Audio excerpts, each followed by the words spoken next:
Добрый вечер, дорогие друзья. Меня зовут Вера Рыкина. Я рада Good приветствовать вас evening, на dear канале «Страна и мир». friends.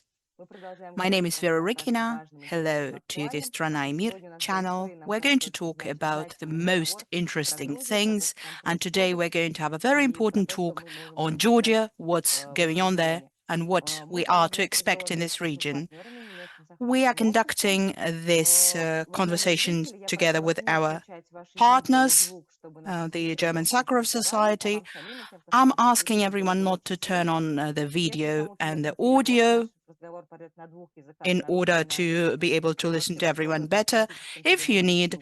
an Он обычно расположен interpretation, на please нижней панели. use Выберите тот the канал, который вас interpreting интересует, channel, русский или and you can английский. choose it Если есть какие-то проблемы, пишите в чат, on попробуем the сделать Zoom. There is an English and воспроизведение. Если Russian нет, channel я available. буду If you have any problems, переводить, а please переводить text us, главный редактор and сайта «Страна I'm и мир» Борис Угрозовский. going to pass the floor to Boris Gruzovsky.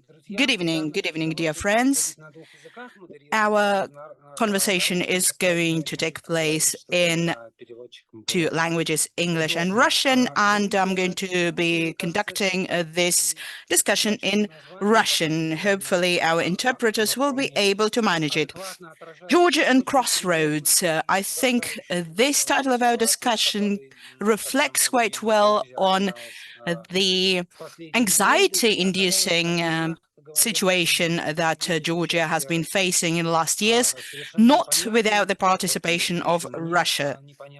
For me, it is absolutely unclear in how much and to which extent the Georgian democracy will be able to withstand this pressure, or whether it will happen that Georgia, like in the past, will go back to Russia. Today, we have Iya Baratelli, journalist and the author of Novaya Gazeta Europe, and we can see her report, her pieces on Novaya Gazeta, telling what's going on. Sergei Kapanadze, the founder and head of the Analytical Center Georgia's Reform Associates, and he also used to be the vice head of the Foreign Office, and Stefan Meist from the German Council on Foreign Relations. He's the head of the Center of Order and Governance in Eastern Europe. That's the biggest German think tank working with the topics of international politics. Before I pass the floor to our speakers, I would like to mention the following. This year, just recently, at the second attempt, the Georgian Dream managed to pass the foreign agent law, which is practically a copy and paste from the Russian legislation. This legislation was important in order to slowly but surely introduce the dictatorship in Russia. And in Russia, it was passed over 10 years ago. But I think for Georgia, this legislation is even more important, and it is due to the fact that the Georgian civil society, think tanks, analytical centers, and non-governmental organizations that are working on the topic of the human rights, they, of course, are much more closely connected with the political opposition than it used to be in Russia. The Georgian civil society is much more connected to the opposition as compared to the connections of the Russian civil society and the opposition 10 years ago. So this legislation, we understand that the Georgian economy is quite small, and all the think tanks and analytical centers, civil organizations and partly political parties do exist using the support of different foundations. They receive the funds from the United States, they receive the funds from Europe. So this is a massive blow for them. And we know that even if there is that soft legislation that you're brandished as a foreign agent, it is already something that will mark you as an enemy. Someone who's not a part of national forces, someone who's some sort of an alien being working using foreign funds. So in Georgia, where, as we understand, due to understandable reasons, due to the fact that of the situation with Russia, Abkhazia and South Ossetia, Georgia has quite heightened patriotic emotions. So we understand that working with the logo of a foreign agent will be a difficult thing. I would like to say that Ivanishvili himself, who spent a lot of time in Russia, Ivanishvili and his associates really learned from Putin how to establish the autocracy. In the same way as Putin, I think, was learning from Lukashenko, who did it in Belarus earlier than Putin achieved it in Russia. So we understand that Ivanishvili followed the steps of Putin, looking how to control the judicial system. Putin did it earlier. They managed to achieve that in Georgia now, despite the fact that it was a difficult topic. And the next thing is controlling the independent media. Many of those independent media in Georgia were forced to close. Some of them continue working, but it's quite difficult for them. So you see that shrinking space, more pressure on the side of the regulator, and slowly but surely we see that the parties can be indeed oppositional parties can be really banned in Georgia. Everything that's oppositional to Ivanishvili's regime. So independent courts, media, political parties, Ivanishvili, by doing this, is copying the steps that Putin undertook to install autocracy in Russia. And using that mechanism, that idea of traditional values, that's what Putin started doing in Moscow, let's say 5 or 6 years ago, that's also used in Georgia. That idea of trying to divide the society, the idea of trying somehow to manipulate the emotions of your voters, trying to alienate the civic forces and make them to one another's enemies. We've seen it all before. I would like to pass the floor to Ia Baratelli, who, I'm going to repeat myself, is a journalist and is writing for Novaya Gazeta Europe. Ia, I would like to ask you the following. The first attempt to pass that legislation took place a year ago, and it was a fiasco. The Georgian society reacted in a very emotional way, in a very active way, and we could see the same this year. However, this year the legislation was passed. Why do you think does the Georgian Dream need this legislation at all? How is it going to influence the situation with the parliamentary elections this autumn? And further on, what is the difference of the political situation in 2024 and 2023? Do you have a feeling that the government and the police are much more harsh towards the protesters? So we can see that the Georgian government is trying to take over the powers in the country. And we've seen that the leaders of the Georgian Dream and Ivanishvili himself, they just took off their masks and started saying that the West is the enemy of Georgia, and if the West is the enemy of Georgia, why should we want to enter the European Union? We can see that the surveys still show that the Georgian society wants it, but their narrative is that why should we want it if the West is our enemy? So why is it taking place, and why did they decide to act in this way? Are they acting independently, or are they acting because it's the Russian authorities that are putting them under pressure? And the floor is yours. Thank you very much, Boris. Indeed, a year ago, when we had these events, when this legislation was, they tried to pass it, and there was an interview, and I said, I had a feeling, my focus was that the legislation will be passed, and we could see that year on it happened. it was quite interesting and quite strange that the Georgian authorities have copied Russian legislation and started pushing it forward. So it was clear that there was some motivation behind it, that that was to be done despite the protest. And I would say the following. You have to understand that 10 years ago, when in Russia they passed the foreign agent legislation, that's when Georgia signed the association agreement with Europe. So we lived in a different setting. The country lives under European legislation. We're trying to move closer to Europe. For 10 years, we were moving that way. And thanks to this politics, very many things were forgiven.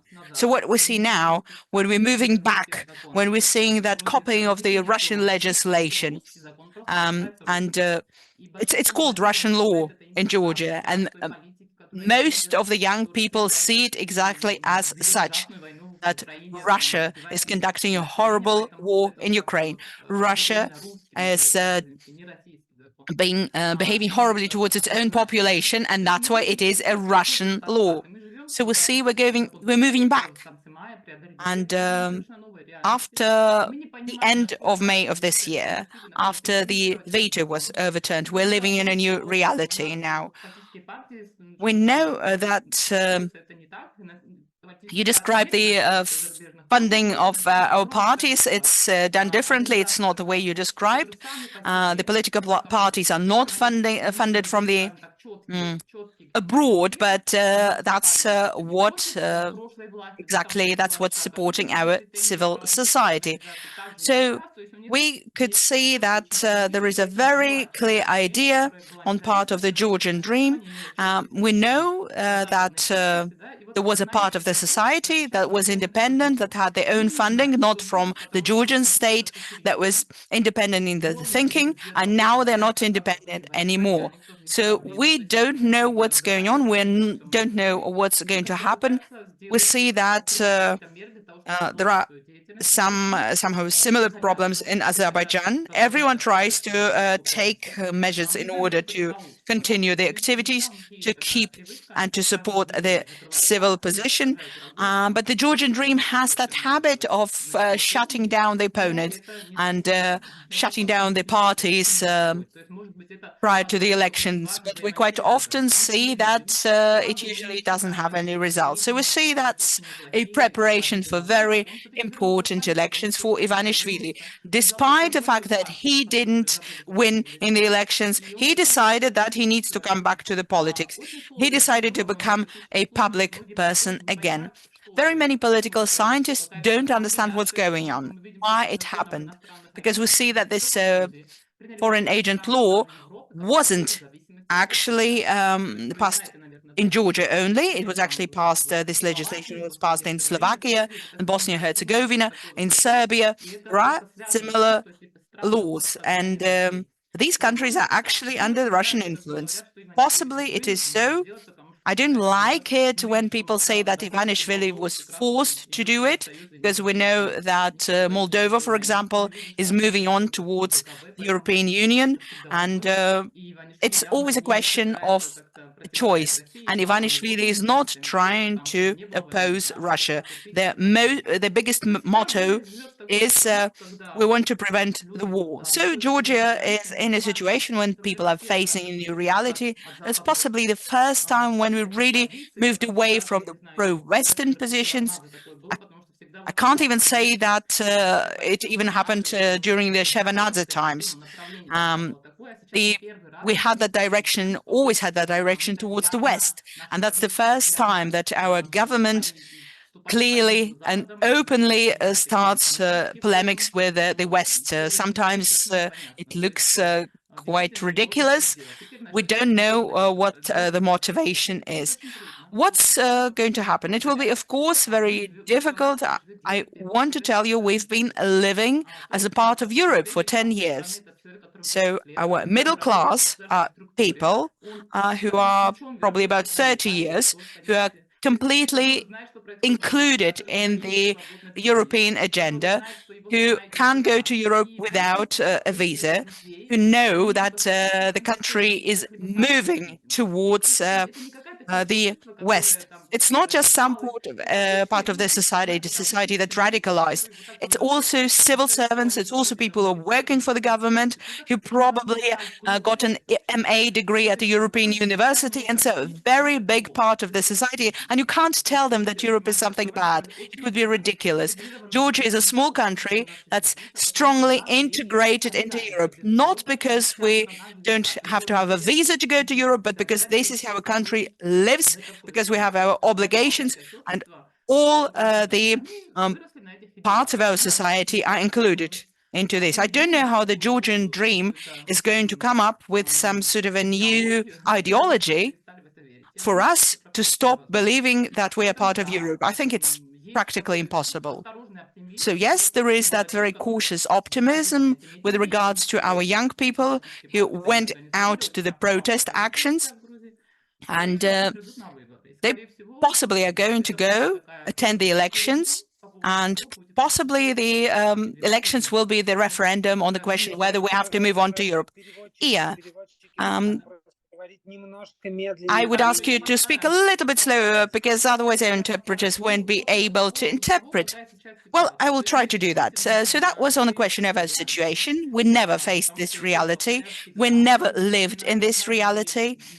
And yeah, I have to say that Ivanishvili certainly had big problems with the corruption, and it still was clear that they are moving towards the West.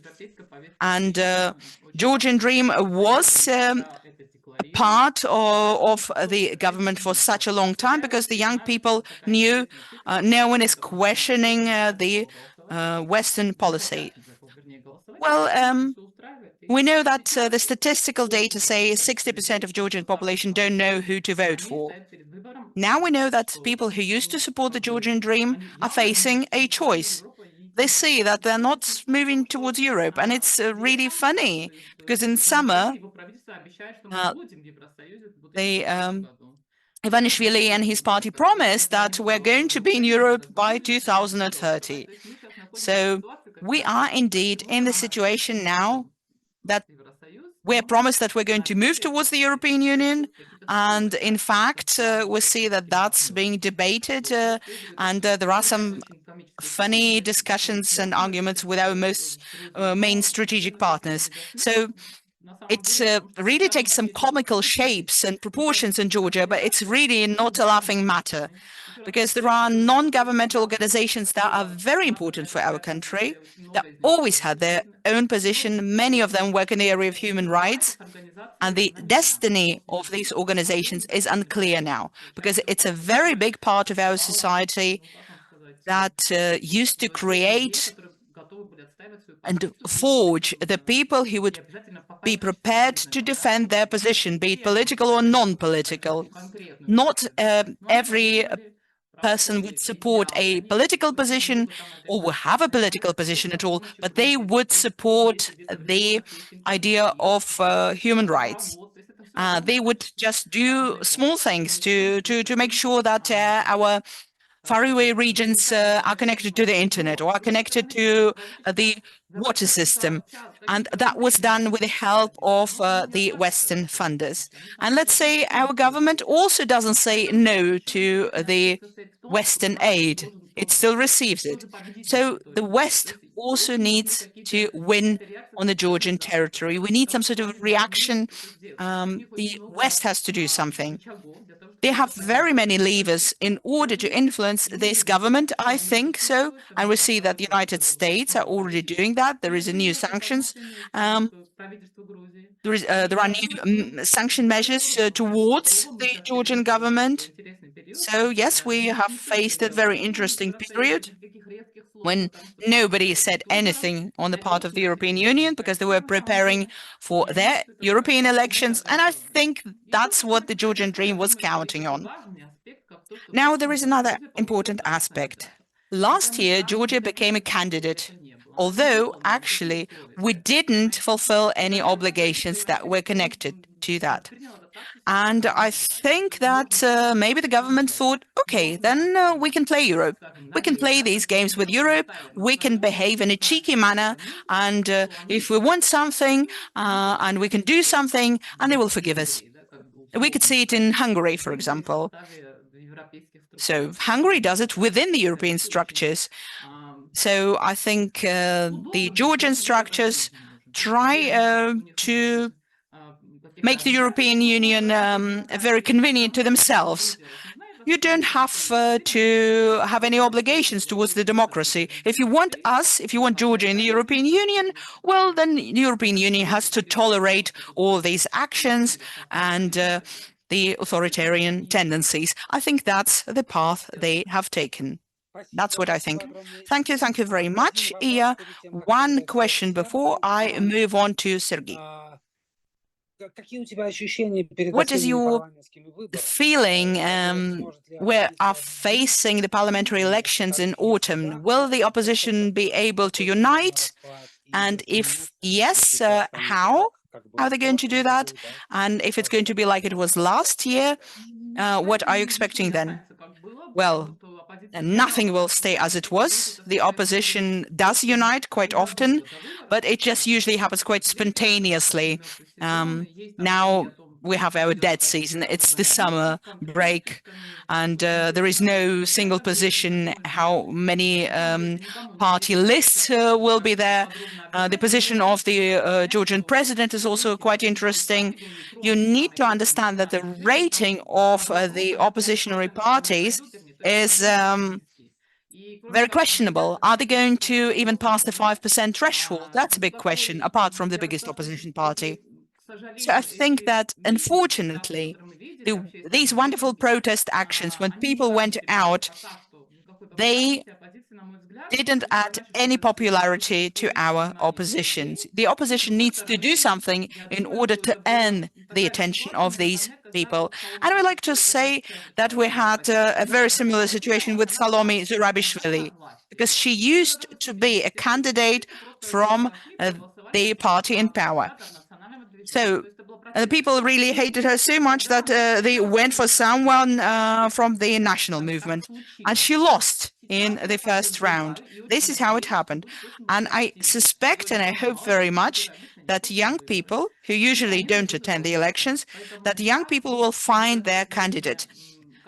So how exactly is it going to look, how the oppositional parties are going to unite, and whether they're going to do, are they going to have one party list, or are they going to have 3 different election lists? That's not that important, really. It's important that they have an idea what they're doing. And we have a very interesting initiative of our president. She's prepared to be the head of, let's say, intermediary technical government, and will allow for the second elections in order not to allow Ivanishvili to win. But you understand that nobody really wants to have one opposition leader. The biggest part of the society wants a coalition government. We don't want bad things to happen. We just want fair elections. We want that everyone is represented in our parliament and that the voice of the opposition is heard. And of course, there will be protest votes against Ivanishvili. I think our opposition has a good chance. What they're going to do, how they're going to behave until October, we'll see. I don't see any very particular actions, any successful actions yet, but it's inevitable because we have our electoral base when very many people are standing up against the government, when they are honestly and seriously outraged. It is all very serious. It's a serious reason for the opposition to receive many more votes as opposed to the situation without this legislation. Thank you very much. That's very optimistic. And I would really like to support them, in which case the parliamentary elections in Georgia could play an overturning role. They can overturn the trend that we're observing now, unfortunately.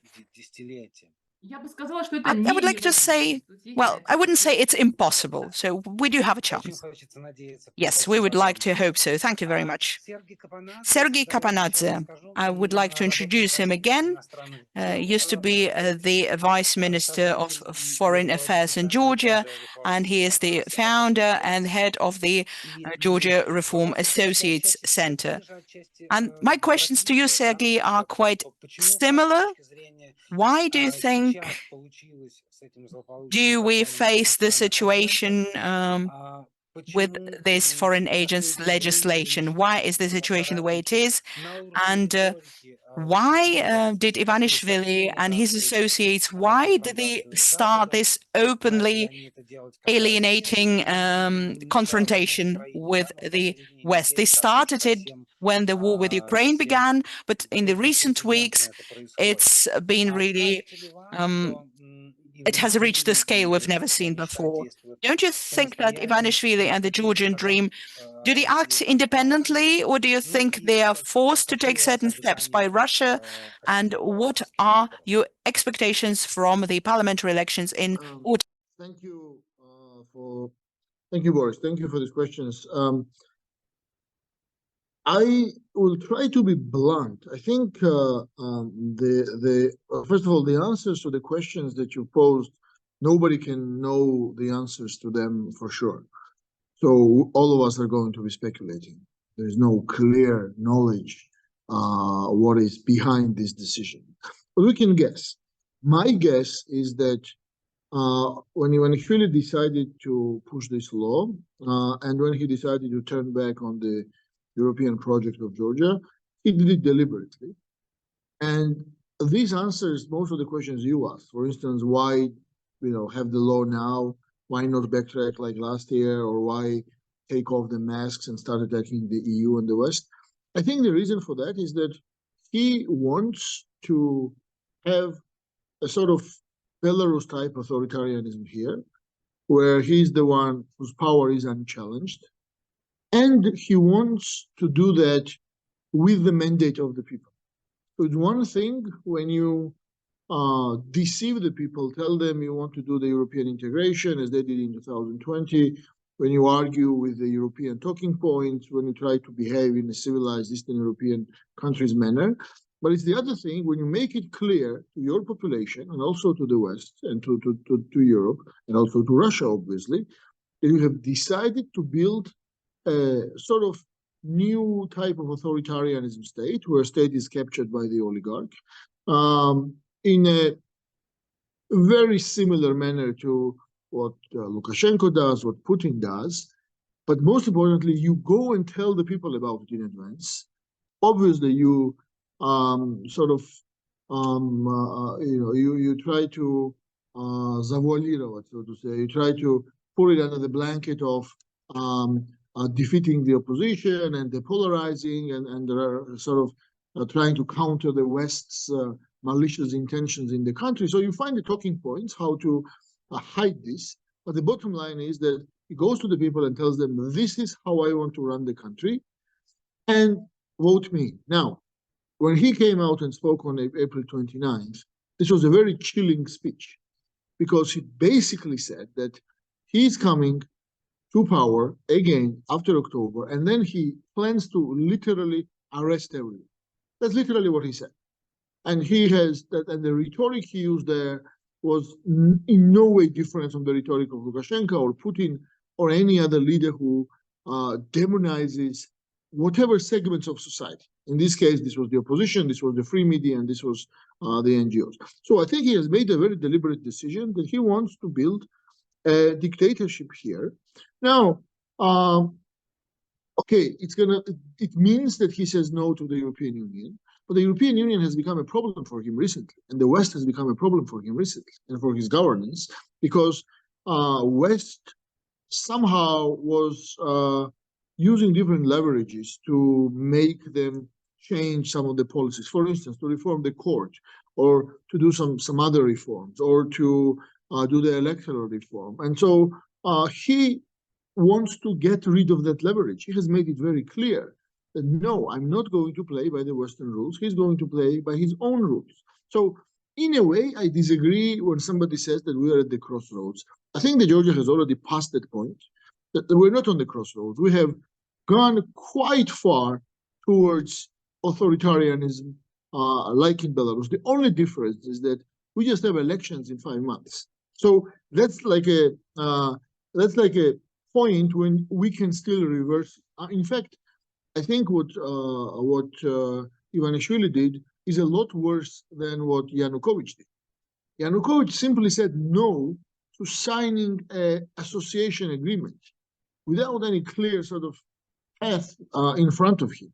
We are backtracking from the candidate status. So we are backtracking from a lot we have gone a lot further on the European integration trend, and we are basically turning back from there. So it is actually a lot worse than what happened in Ukraine when Yanukovych said no to signature of the association agreement. So I think that's the reality. So he has decided very clearly to build an authoritarian state here. Now, what are the reasons behind it? Obviously, I cannot answer this for sure, but I can guess. For instance, he has been in power for 12 years. I think even the most naive leader understands that if you want to stay in power after 12 leaders, either you have a very successful democracy in which you keep winning, but if you look at the examples of that in the world, there are not so many, when you have won so many times in the elections, or by the end of the day, you need to sort of create you need to kill the democracy and just usurp the power. And maybe show that there is some sort of a process, like, have some sort of elections, whatever. But no, you basically are usurping power. I think he has made a very clear decision in favor of that. Now, can there be the issues with his personal paranoid attitude towards the West? Probably. Is it the main explanatory factor? I don't think so. For instance, I cannot fully explain whether he genuinely believes that West really spent so much money in Georgia, whether in the civil society organizations or media or the opposition parties, that it's a real problem for him. The reason I don't believe in that is that, look, first of all, West does not spend any money for the opposition parties. Let's be clear about it. I think initially also you mentioned opposition here does not get finance for the West, full stop. Media gets some grants from the West, but this is peanuts. We might be talking maybe about 1 million, maybe a little more a year. And we're talking about a person who is a billionaire. His GDP is equal to the GDP of the country. So I don't believe that this money is a serious challenge for him. So NGOs, okay, NGOs do receive the funding, but then how much of that funds is used for the purposes to undermine his authority? Let's put it this way. I don't think it's a lot of money, honestly. I mean, I can tell you on my organizations, one of the things why we're hated is that we're doing the fact check. We're checking the facts and we're giving the verdicts on the statements of the politicians. But we give equal treatment, whether it's the opposition or the government. So if you really try to monetize it and say, okay, how much money has Grass received to check the factual inaccuracy of the statements by the government, you're not going to go beyond several 100,000. And I just don't believe that this is so dangerous for him, that he really believes that this is really going to undermine his authority. So I think it's actually vice versa. He wants, as I said, to grab the power in 2024 October elections with the message that he's here to destroy the opposition, to destroy the civil society, to destroy the NGOs. And if he then manages to sell that still people voted for him, then he has a very good bargaining power vis-a-vis the West or even vis-a-vis Russia. Just to give you an example, let's assume for a moment that he manages to stay in power as a result of the electoral manipulation or whatever. I think he can easily then tell Brussels and Washington, why are you so angry with me? You were still talking with Putin before he invaded Ukraine. I'm not invading anyone. So if you were talking with him, why don't also talk with me? So just to sum up, basically, I think this is a combination of many factors, but in my belief, he has just made a decision. He wants to build a dictatorship, and he is doing it the way he knows it, using the Russian playbook, using all the instruments available to the other dictators in this region, and being very clear. EU, NATO, no, I want to stay in power. If the EU comes after that to them and tells them, okay, let's do something like we're going to have another authoritarian regime like Orban, he will think about it. Спасибо огромное, Сергей. Тоже Thank один you. вопрос перед тем, Thank you very much, Sergey. One more question before I pass the floor to Stefan. Полагаете ли вы, что Do you think that now, Европа и США at the могут moment, сделать Europe что-то, могут and the помочь United им, States can do чтобы something, остановить can этот help откат somehow in Грузии, order to откат stop Грузии that к going back авторитаризму? of Или Georgia это towards the недопустимо, что authoritarianism? сугубо Or так вот is разрешится it just impossible ситуация for them? внутри самой And Грузии? how the Вам situation will have помочь to be сделать solved within the country? My answer to that question is yes, the West can help a lot. And there are different things that the West can do. For instance, this is the sanctions, this is increasing the pressure. I'm going to come back to this in a second, but I think the West needs to understand what is the goal of that. If the West thinks that the goal of these measures should be to have the Georgian Dream reverse the things they've done, like take back the law, etc., this is a fundamentally wrong approach. Georgian Dream will not reverse anything, or even if they do, that reversal will have no value. They will reverse it again whenever they want. So whatever the West does, whether this is a personal sanctions against the oligarch or against the ruling party members or against the law enforcers who violate human rights, whether this is in general the more general sanctions towards let's say the financing of the government or financing of the country for that matter, or even going as far as suspending the visa regime that obviously nobody wants. But I know this will be discussed this month, unfortunately, in Brussels. The point and the understanding in Europe and in the West should be that this only has one goal, to make sure that people in Georgia understand that this is the type of government we have now, literally, Lukashenko and the Putin type government. So, and they need to make their decision in the October election. So I would urge our Western partners to think about any steps they take in this context to help people realize, if there are still people who don't realize that they need to change this government, to do that, to be public about it. You know, some might be thinking we're just going to suspend now the government assistance and not make a decision. Then it has zero value. Don't make a statement, sorry, public statement. Then it has a zero value. You do something, you make it public, tell to the Georgian people, this is what we have done and why we have done this. And this is the only way to reverse this, for the Georgian Dream to lose these elections. Otherwise, we have another ready to become Mr. Lukashenko type leader in Georgia. And if he manages to do this now, I think we will have another Belarus for many, many more years. Спасибо огромнейшее, Сергей. Теперь несколько вопросов. Thank you very much, Sergey, and a few questions to Stefan. He's the head of the Center of Order and Governance in Eastern Europe and Central Asia at the German Council on Foreign Relations. Stefan, first of all, the situation we're discussing, how do you see it from Europe, from Germany?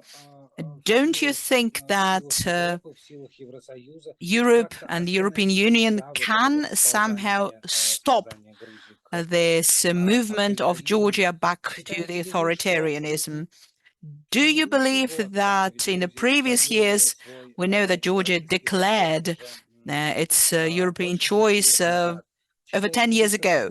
So do you think that in the previous years, Europe could have done more?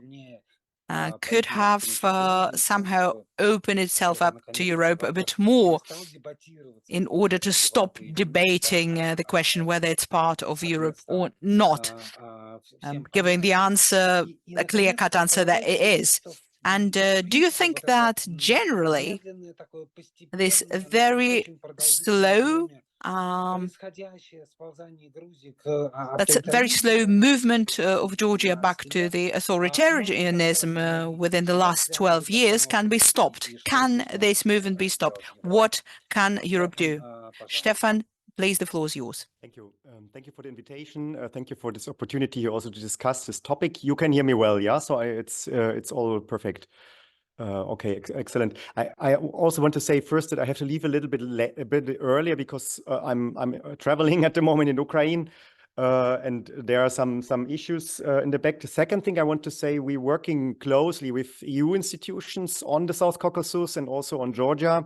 So we are also in a very close exchange at the moment. What what to do next, or what would be possibly happen next. And I think we also all understand that Georgian Dream is doing this now because of European election, because of a new commission is coming in, and the EU will not be able to act also in the next month. And also there will be a Hungarian presidency. We should also not forget this just coming up. And we also know that Orban model is also part of the model Georgian Dream prefers to develop.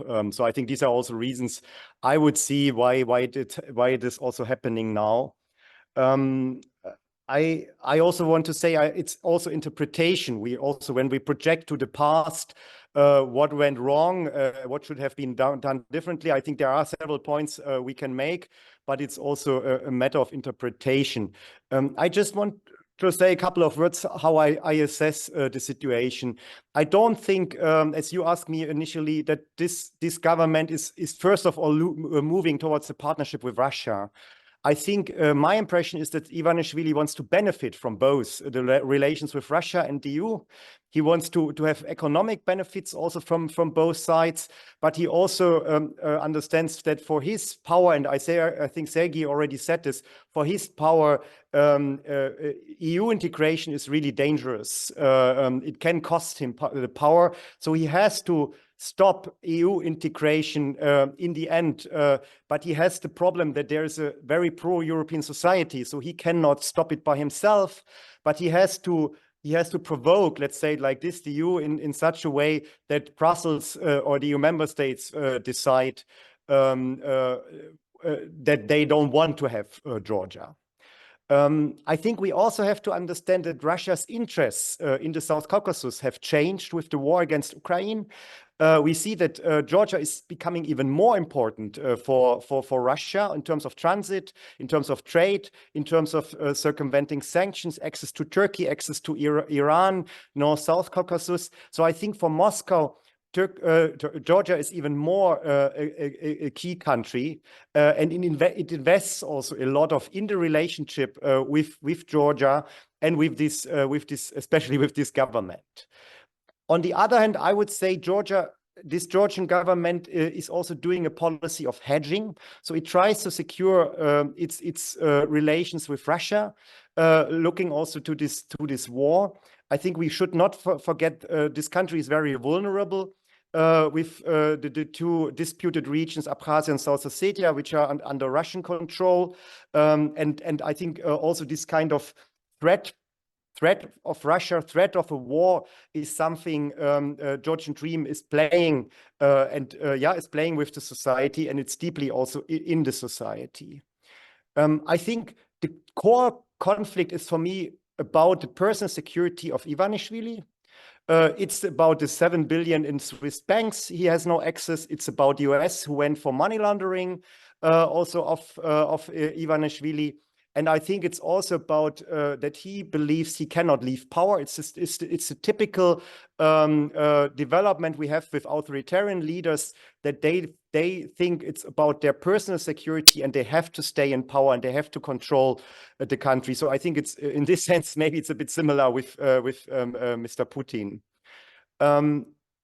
As I said, I think EU integration means rule of law, means checks and balances, means judiciary reform, means independent media and civil society. And these are all elements who are challenging or threatening the power of Georgian Dream and the power of Bidzina Ivanishvili. And that's why he wants to prevent this and has no interest to integrate with the EU.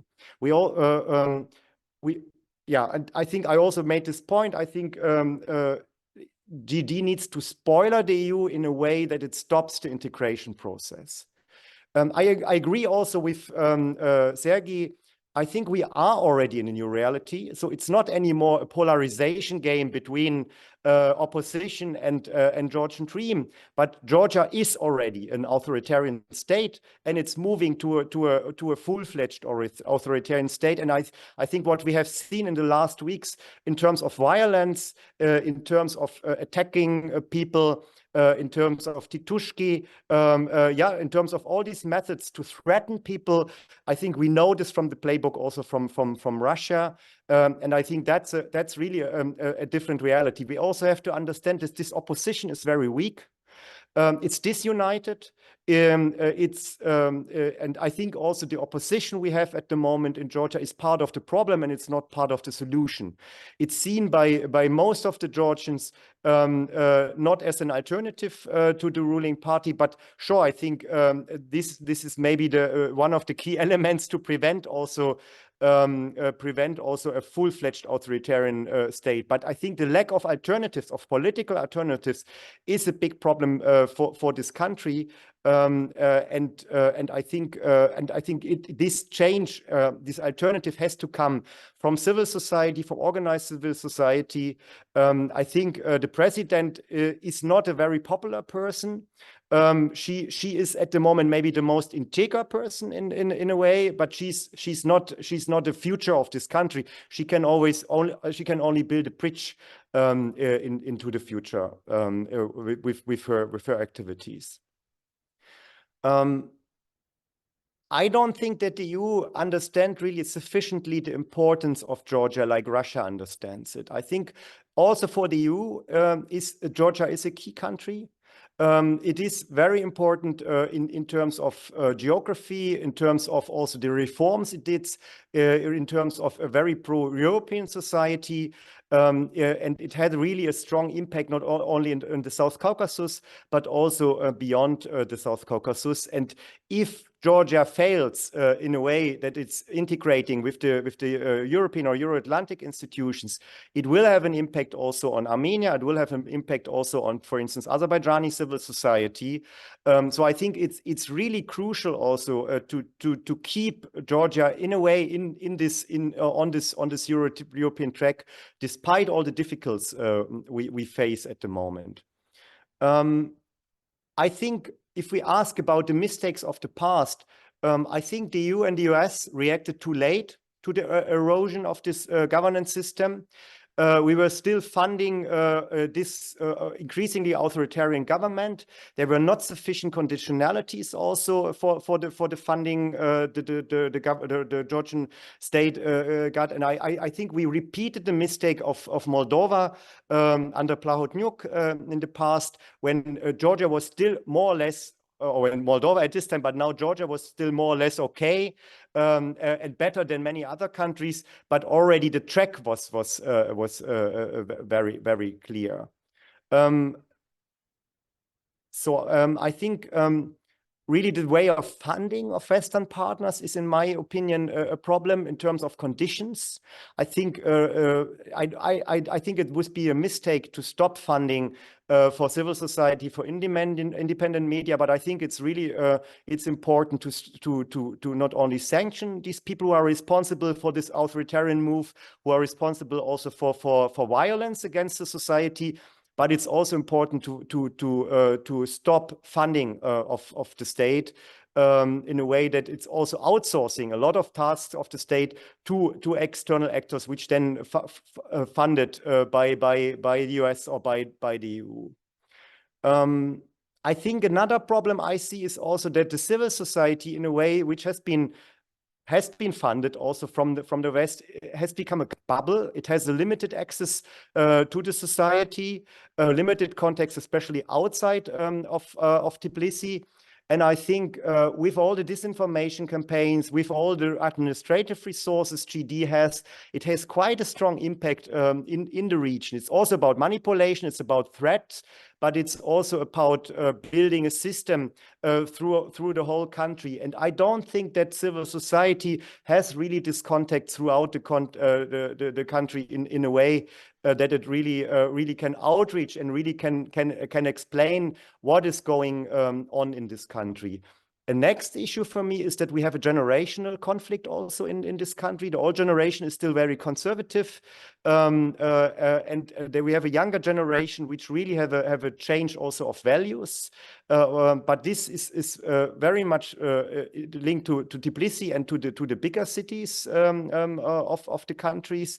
And I would even argue that many topics which are also linked to EU integration, if it's gender equality, if it's LGBT rights, if it's even opening for the EU market, is not popular among bigger parts of the Georgian society. And GD is exactly playing with these topics and is trying to mobilize its electorate. I think it's to your question, it's very difficult. It's not so easy for the EU and the US to stop this government. As I said, I think it's really important to send clear signals, to make clear that there will be isolation for these people, there will be sanctions for these people, and there will be a cut also of funding. They will go also for their money abroad. I think yes, but I'm not so sure if this will stop Ivanishvili. It might stop some people around him, but I'm not so sure how it will stop him, because I think he's pretty isolated. He's living in his own world, and he has took personal responsibility also for this escalation, which is going on. And I think we don't have any access to him, and we only talk to the people around him who have nothing to say in the end. Furthermore, I think the parliamentary election in October, they will be decisive for the country.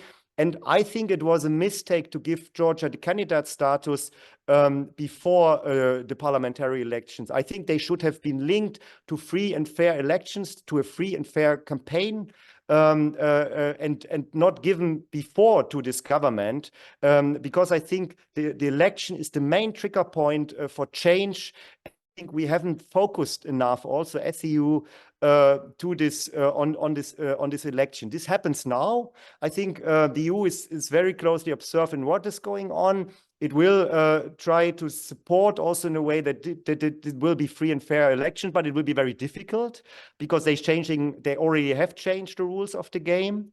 But I think there is a discussion in Brussels when there will be more or less free and fair election. There will be a withdrawal of the visa agreement. There will be a withdrawal also of many policies the EU has agreed with Georgia, and there will be more an isolation of the country.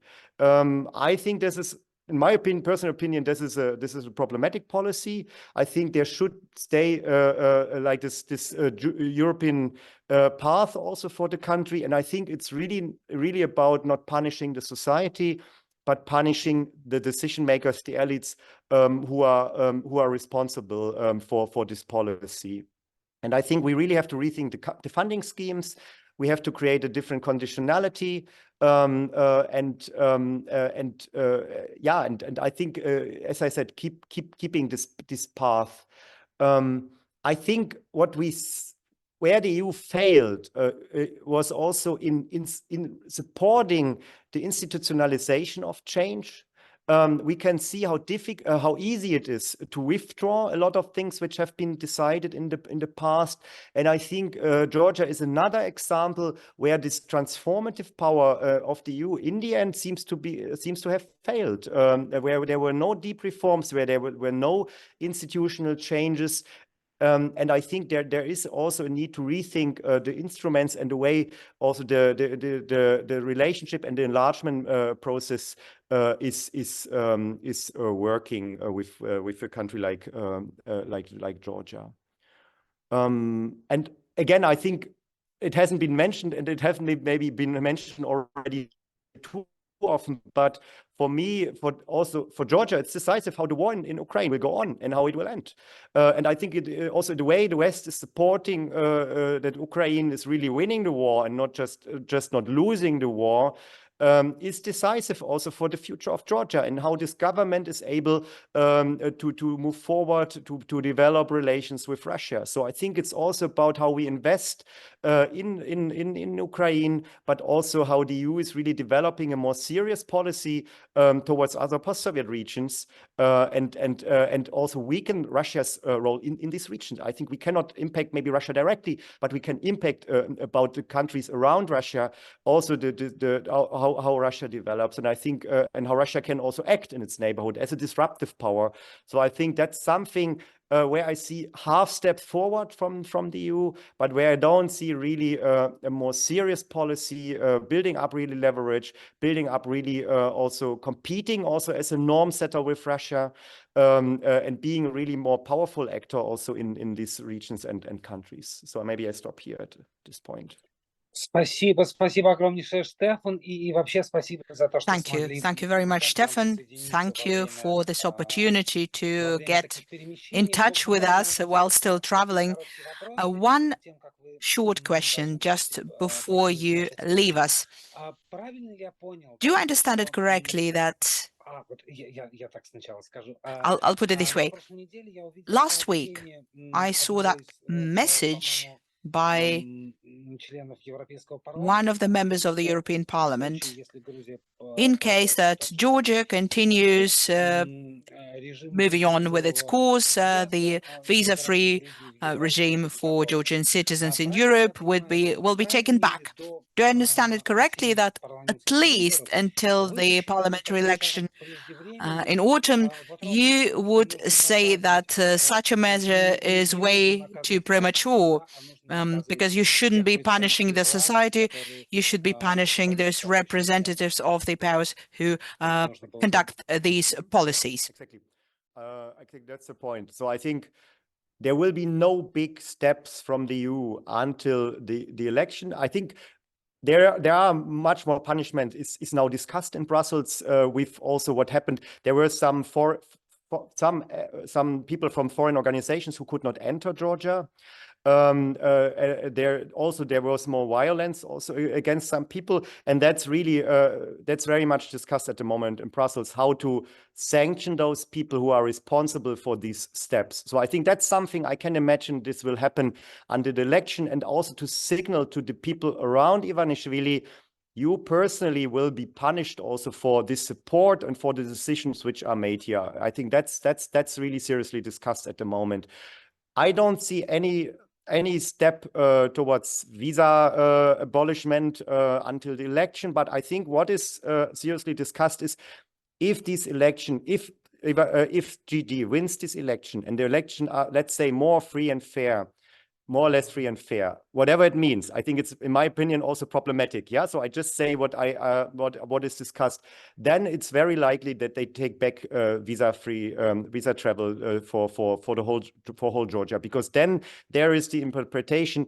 Majority of the society supports this policy, which is an anti-European, anti-EU integration policy, and the election will be the main indicator for this. So I think for me it's a bit problematic how to assess.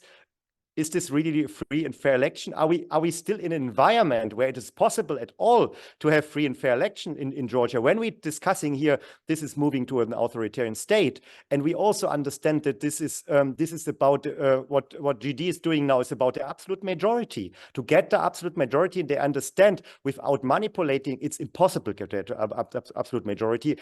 And the main hindrance for this is not the opposition, but it is organized civil society and its independent media. And that's why they attack their main enemy on the way to the absolute majority. So in this way, I'm a bit skeptical about these discussions.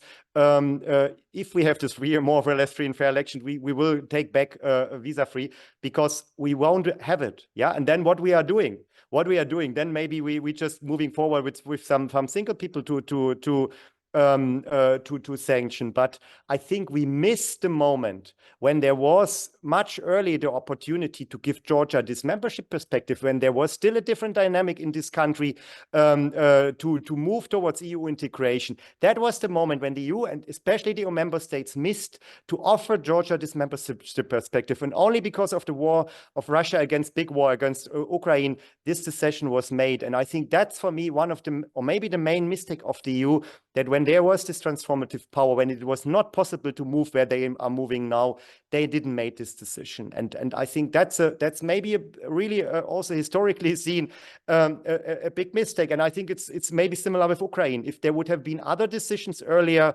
there would not have been this kind of war, or there would have been a different situation also for Ukraine.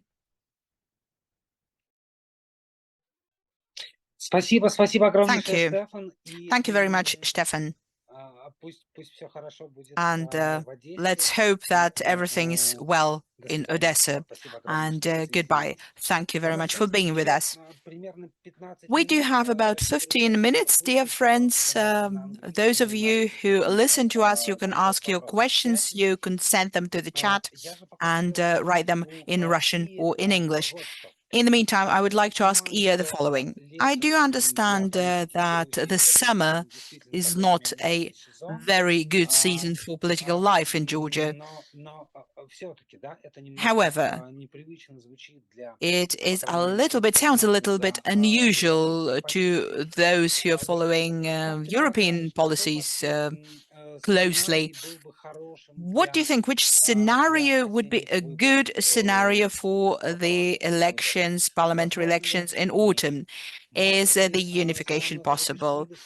Can Salome Zurabishvili play a more active role than she has been playing so far? Can she become an opposition leader? Or is her popularity not high enough for her to play this role? Do you see any sort of a positive scenario for the parliamentary election campaign?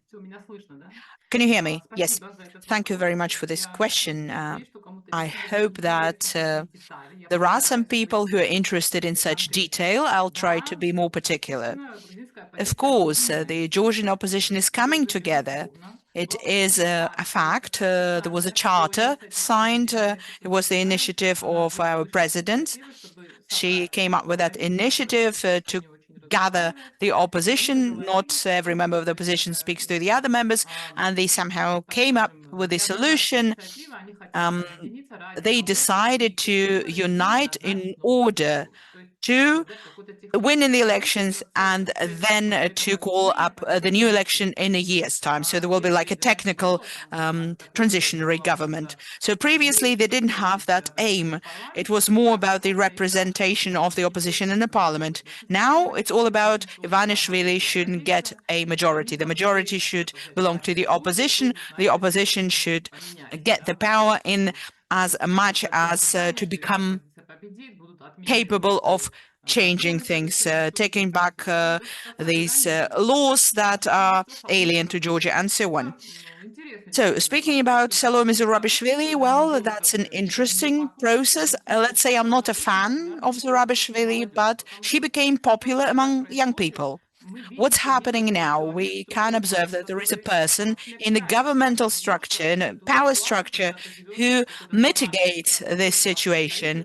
You're not in a completely authoritarian system. You're not in a complete dictatorship, because she said she's going to pardon everyone who was arrested during the protest.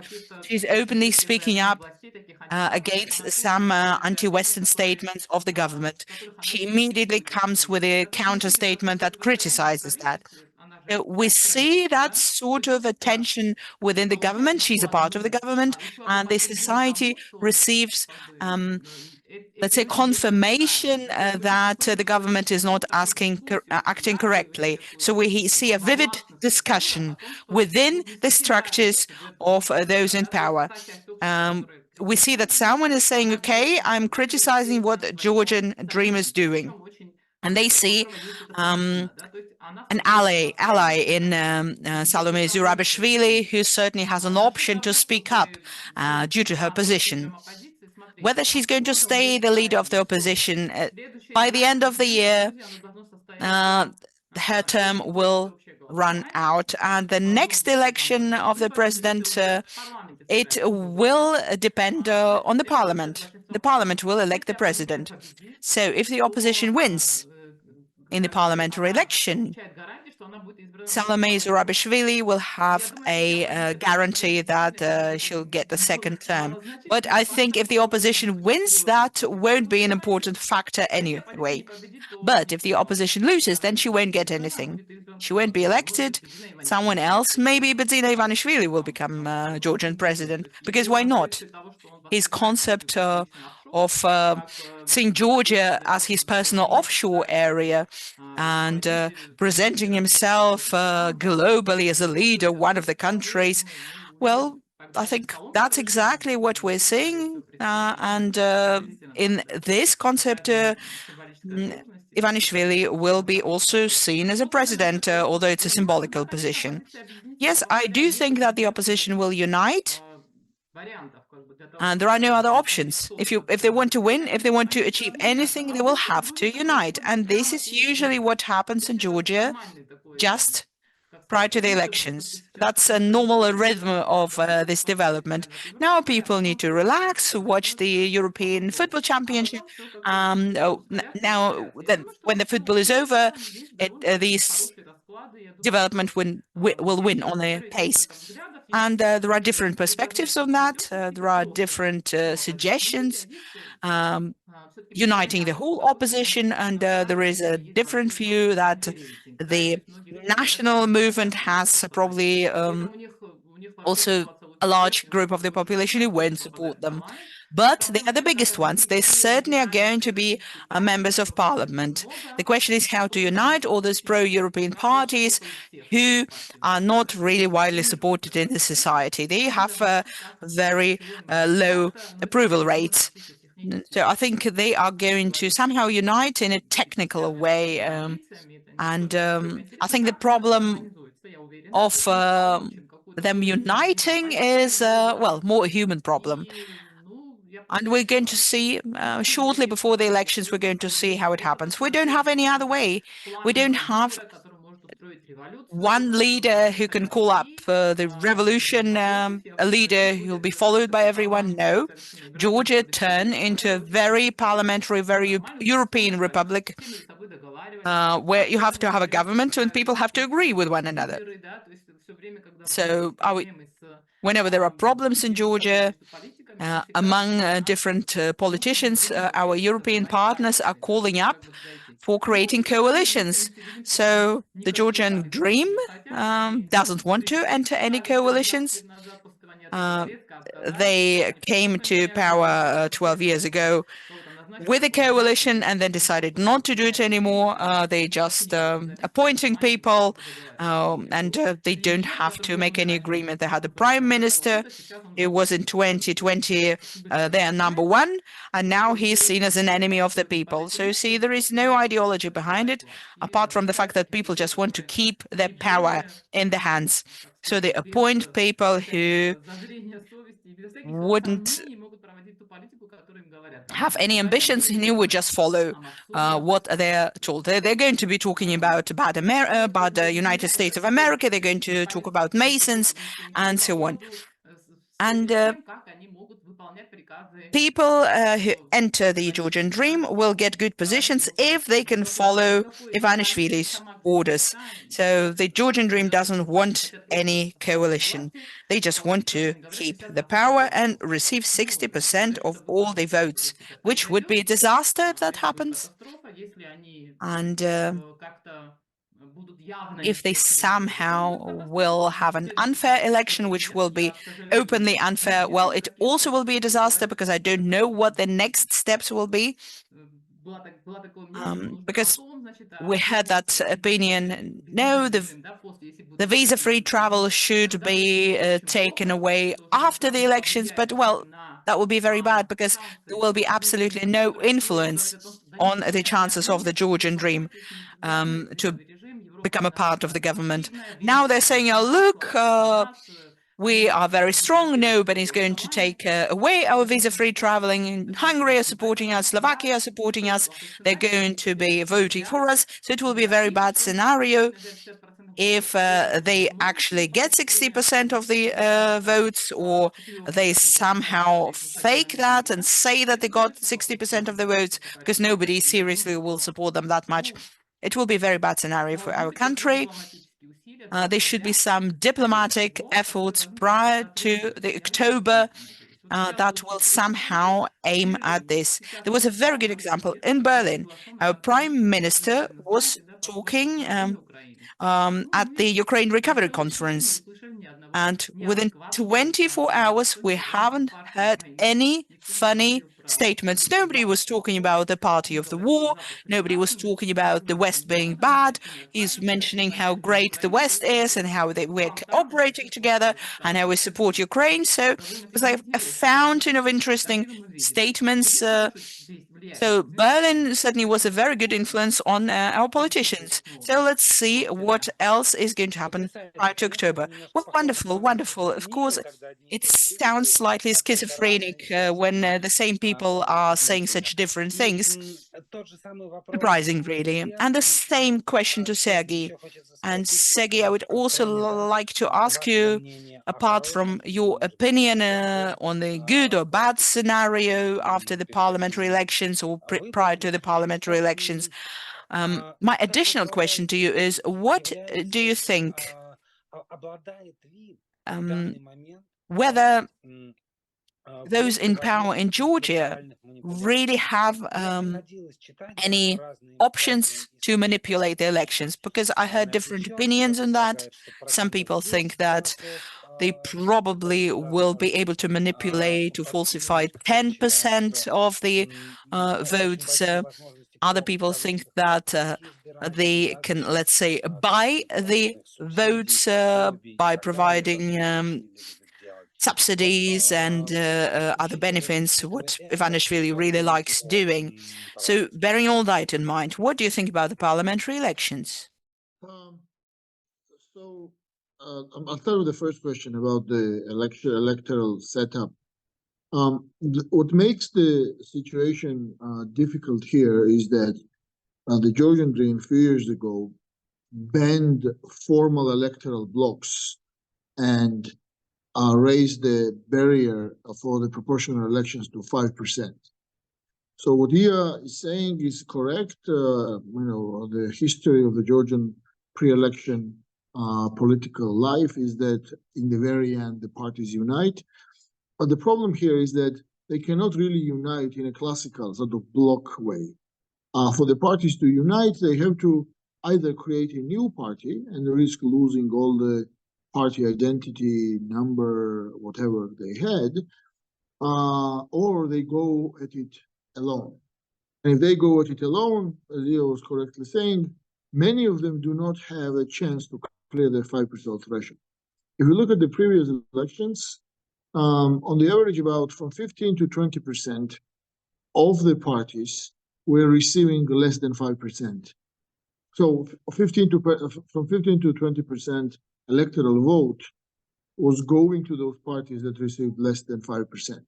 If this is the case this year, this means that the Georgian Dream will stay in power, not because they have a high political support, but because the opposition vote was wasted.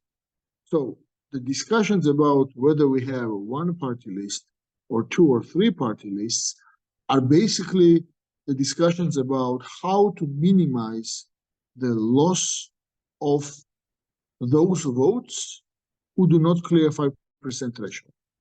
And obviously, if you have one list, this minimizes them a lot because there's nobody else to vote for.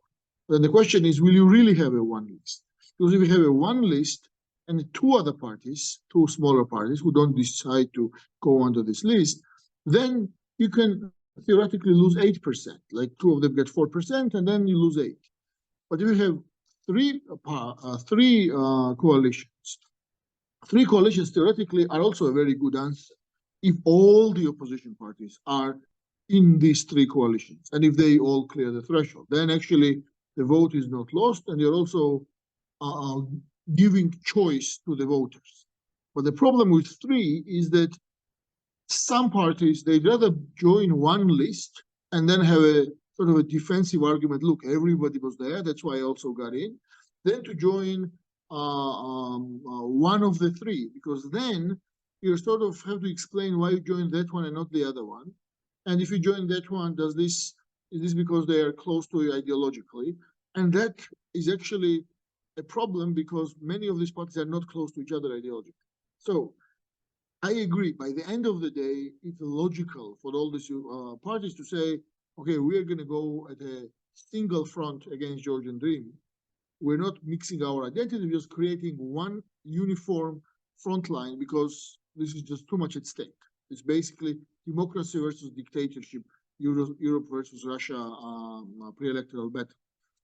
But only in case if they agree to the modalities. And I don't know whether they're going to agree to this, to be honest. And this is one big concern I have, that the ego's miscalculations, hope for a better future, or just believe in some sort of miraculous thing happening before the election might prompt them not to make a rational decision. And this could be detrimental for everyone. As for the resource for the electoral manipulation, the Georgian Dream has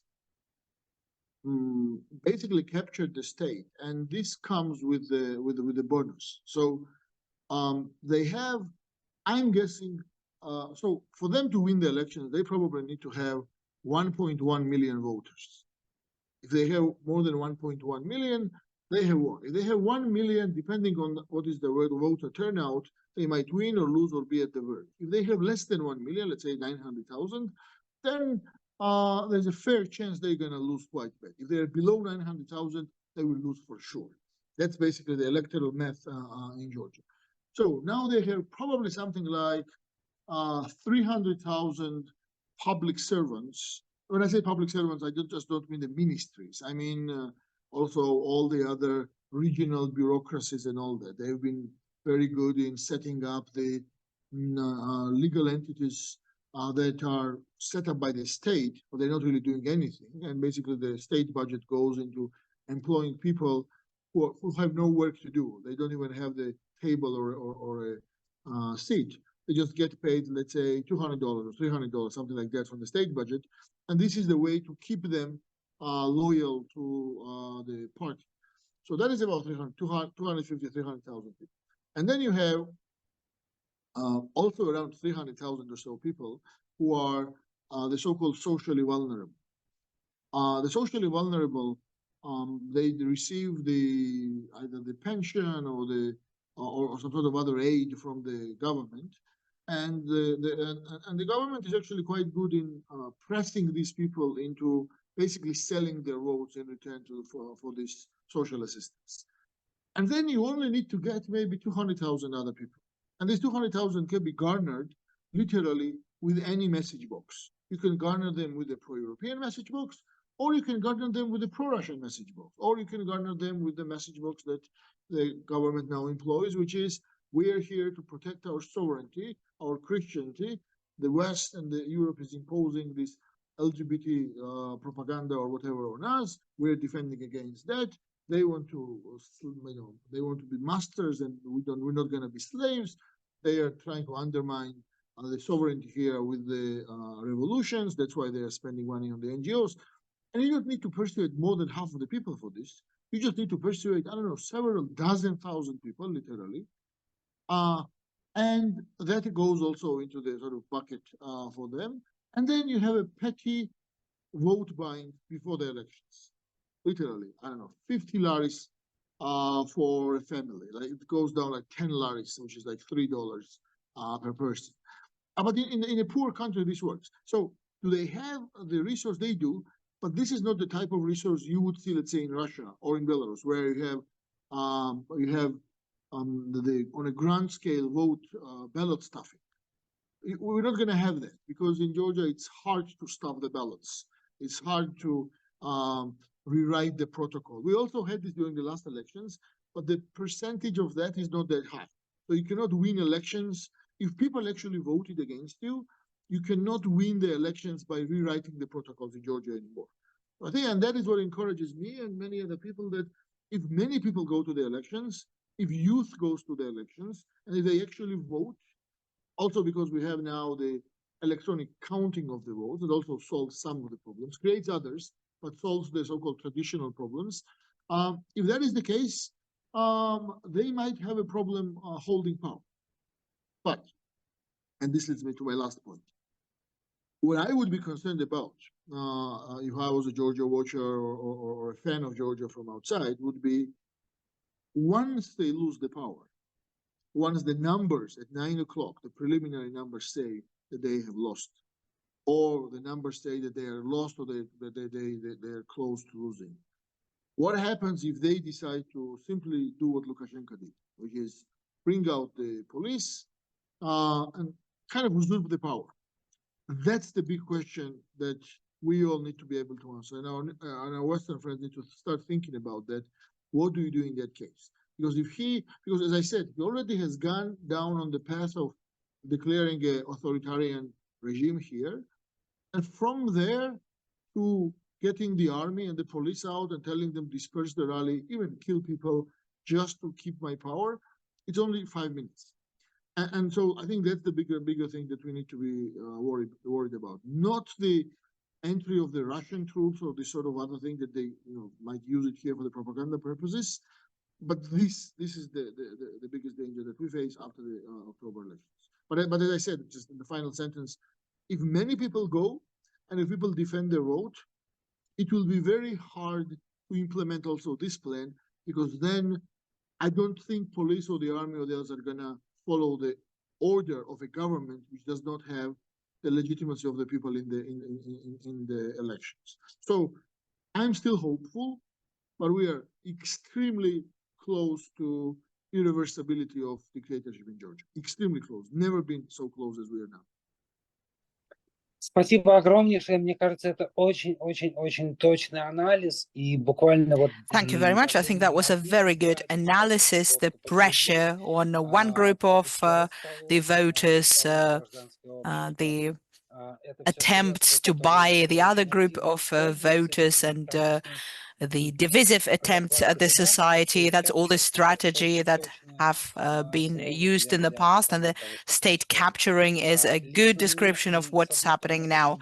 For me personally, on the one hand, it's very painful to observe it happening in Georgia and seeing which role in that is played by Russia, because it's clear that the Georgian police forces are learning from the Russian police forces to be harsh towards the protesters, and the so-called titushki are imported.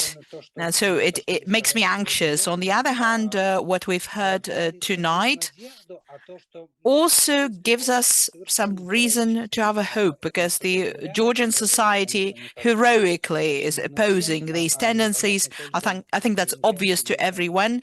The only question is whether those efforts will be successful. Thank you very much for our tonight's conversation. Thank you for still giving us hope. And thank you to Sergei, thank you to Stefan. This conversation was organized by the German Sakharov Society and the Strana channel. Thank you very much to all the organizers, and thank you very much to our interpreters. I don't know how you did your job, but we understand that at certain points of tonight it wasn't very easy. Thank you very much to the interpreters, and good night. Thank you very much, Boris.